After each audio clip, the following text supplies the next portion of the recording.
আসসালামু আলাইকুম রাহমাতুল্লাহ। প্রাণপ্রিয় মুসলমান ভাই ও বোনেরা, জগতের শ্রেষ্ঠ জীব মানুষ। মানুষ অপরের কল্যাণে নিজেকে নিয়োজিত রাখবে, অপরের সুখ দুঃখের সাথী হবে, নিজের প্রয়োজনের তুলনায় অপরের প্রয়োজনকে প্রাধান্য দিবে। এজন্যই তার এই শ্রেষ্ঠত্ব।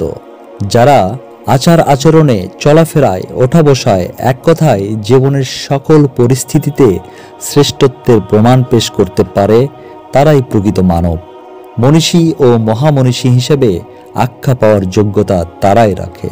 পক্ষান্তরে যারা অপরের কল্যাণ কামনা করে না, অপরের সুখ দুঃখের অংশীদার হয় না, বরং সর্বদা কেবল নিজেকে নিয়েই ব্যস্ত থাকে, অন্যের কি হলো না হলো এইসব ভাবার সুযোগ হয় না, জ্ঞান বিদ্যায় যত পারদর্শীই হোক না কেন, তারা যে প্রকৃত মানুষ নয় একথা জোর দিয়েই বলা যায়। কেননা প্রকৃত মানুষ তাকেই বলা যায় যার মধ্যে থাকবে মানবতা, মনুষ্যত্ব, প্রেম, ভালোবাসা ও আল্লাহ ভীরুতার ন্যায় অনুপম গুণাবলী। একজন খাঁটি মানুষ কেবল মানুষকেই ভালোবাসবে না, বরং সে তো আল্লাহর সকল সৃষ্টিকেই ভালোবাসবে। শুধু মানুষ কেন, যদি তার সামনে একটি কুকুর, বিড়াল, প্রাণী জগতের ক্ষুদ্র প্রাণীও পিপাসায় কাতর হয়ে ছটপট করতে থাকে কিংবা বিপদগ্রস্ত হয়, তবে তাকে বাঁচানোর কিংবা বিপদ মুক্তির জন্য যে কোনো ধরনের কষ্ট স্বীকার করার জন্য প্রস্তুত থাকে। সে কেবল নিজের উদর পূর্ণ করেই তৃপ্তির ঢেকুর তুলবে না, বরং অন্যরাও পেট পূর্ণ করে খেতে পারল কিনা সে চিন্তাও অবশ্যই করবে। প্রয়োজনে নিজের খাবার ভাগ করে অপরকে খেতে দিয়ে তার মুখে হাসি ফোটাতে চেষ্টা করবে। এভাবেই সে পদে পদে আপন শ্রেষ্ঠত্বের প্রমাণ পেশ করতে থাকবে। এবার তাহলে চলুন এ ধরনের একটি ঘটনা শুনে আমরা সেই ঘটনা থেকে শিক্ষা লাভ করি।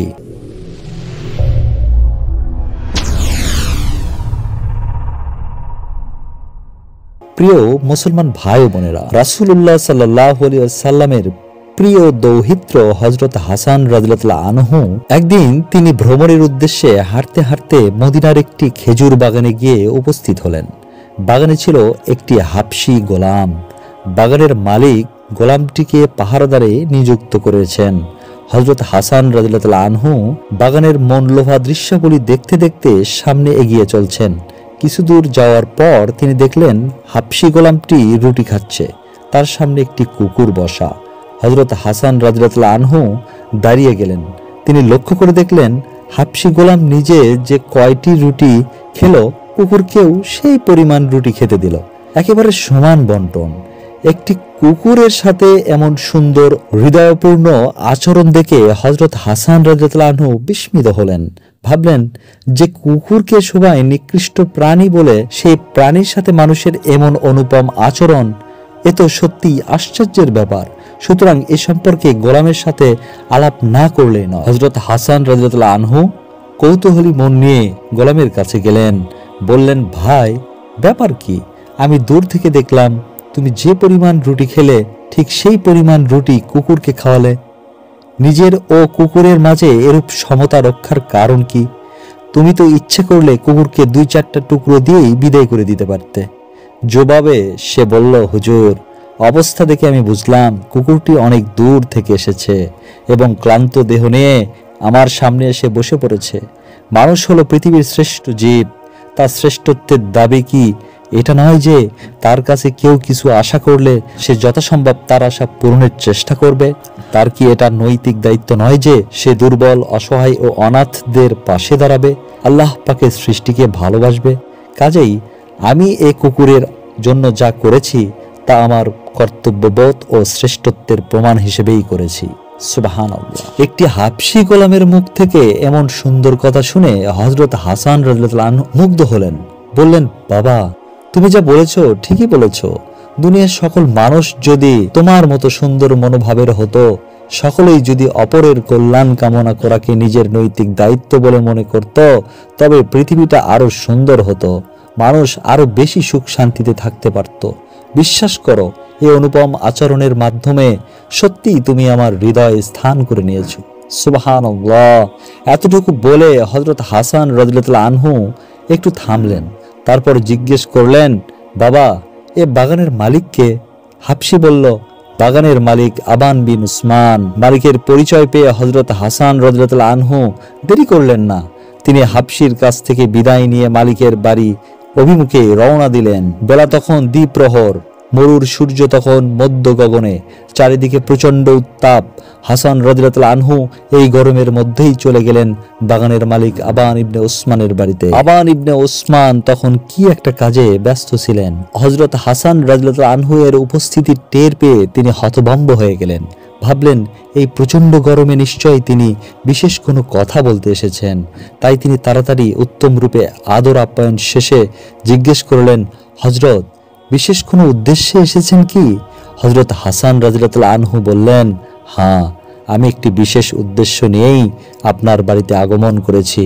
উদ্দেশ্য হলো, যদি আপনি সম্মত থাকেন তবে উপযুক্ত মূল্য দিয়ে আপনার বাগানটি আমি ক্রয় করতে চাই। আবান বিন উসমান বললেন, বর্তমানে বাগানটি বিক্রয় করার কোনো পরিকল্পনা আমার ছিল না, কিন্তু আপনি দুজাহানের বাদশাহ প্রিয় নবী সাল্লাল্লাহু আলাইহি সাল্লামের দৌহিত্র, তাই আপনাকে আমি কোনো ক্রমেই বিমুখ করতে পারি না।